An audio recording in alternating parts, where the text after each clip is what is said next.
Solar, wind, and geothermal. Oregon is really lucky. We've got a generous endowment of these renewable resources, and we have seen a tremendous return on the investment that we've made as a state in these resources. The $5.4 billion worth of investment that companies have made in the state of Oregon, and the effect that those investments have had on local communities throughout our state. They've been a bright spot, these investments. It does cost money to get clean energy working, but we think it's more than worth the investment and that the returns are tremendous. Wind farms in particular have doubled the tax base of some of our rural counties. Sherman County in Oregon, Klickitat County in Washington State. You're talking about an increase of billions of dollars of private capital investment into that county tax pool, and that does things like support rural school districts and rural fire departments and hospital districts that were struggling to provide services. That in turn reduces their requirement for public services. They're not fighting for limited state resources, for limited federal resources, or in this day and age, non-existent federal resources. They don't have to fight for that so much because now they have a boost in their local private tax rolls. Sherman County School District has benefited from the wind power in a variety of ways.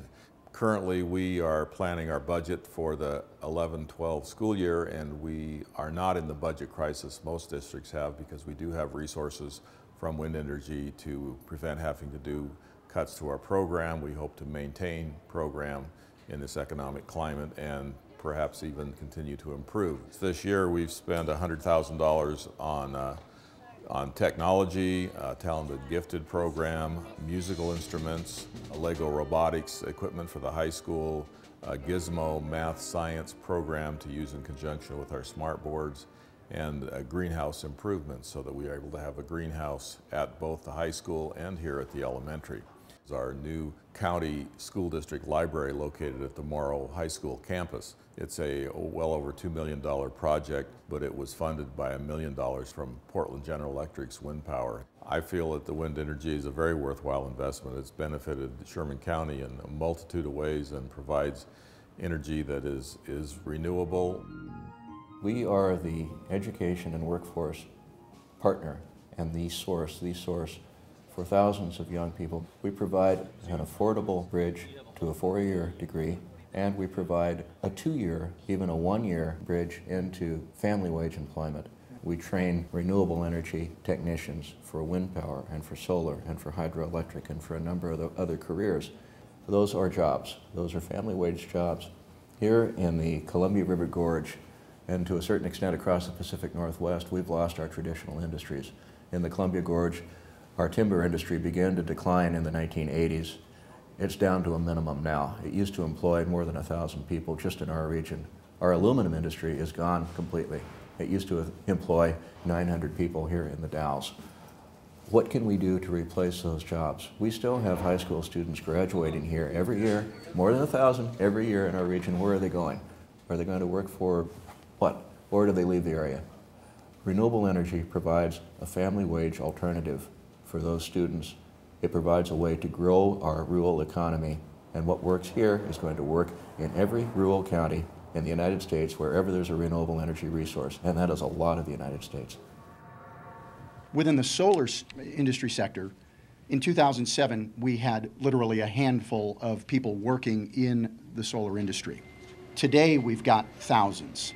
The solar manufacturing sector alone is approaching 2,000 employees, and we have literally hundreds of people that are working as installers and people throughout the supply chain, professional services that are supporting that industry. And in large part, we can attribute that success to the policies and programs that the state has provided. These have attracted the industry and put Oregon on the map. Best of all, these types of jobs, particularly those in the renewable energy production, are ones that can't be outsourced. So these are at-home local jobs that we're producing. As incentives provide a means with which the consumer can have confidence in buying, business is good. As the incentives dry up, business is horrible. That's what we've been seeing. There's an interdependence there, and the success requires those incentives and those policies that are helping spur our consumer population to pursue renewable energy. And then the innovation on the private sector to provide the services and the products that the consumer is demanding. Sherman County is approximately 1,800 people. We're a dry, farm ground, agricultural-based business. When the wind towers came in 2002, it went straight on the tax rolls. Today, we have over 1,000 megawatts and still growing. What it's done for the county as far as income for property tax is well over $17 million. Our normal income tax is somewhere between $2.8 and $3 million, and now we're receiving almost 17. What a great thing for a county. We're one of the few counties in the state of Oregon that doesn't have to worry too much about their budget. Everyone is aware of the very difficult economy that we've all suffered through the last 2.5 years. And I think probably the building trades have been hit the hardest. Our members' unemployment rates vary from craft to craft and region to region, city to city.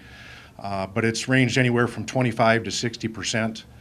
Probably a good average over the last 2 years has been 35% unemployed, with many of our other members underemployed, working 8 or 16 hours a week instead of 40, or maybe working 1 or 2 weeks a month. These construction jobs in the renewable energy industries have literally been a godsend for us. Our industry is sometimes referred to as temporary or short-term construction jobs, which for a person who's spent their entire working life pretty much in the building trades is kind of an insult, and it just shows that people don't understand the construction industry. That's the whole nature of the business. You're supposed to get the job complete and then move on to the next one. But I can guarantee you that you string together a number of those temporary short-term construction jobs, you end up with a darn good career. We've made a lot of choices, some good choices, some not so good choices in this country over the past 100 years. You look at the subsidies that have been going into coal and gas exploration and exploitation and removal. You look at the subsidies going into the federal highway system that is run on gas, on gasoline, on oil. Look at the subsidies to the airline industry. Those issues have always been before us. The question is not whether subsidies should occur, it's to what extent, for how long, and in what wise fashion should those subsidies be used on an interim basis to encourage the development of new energy sources.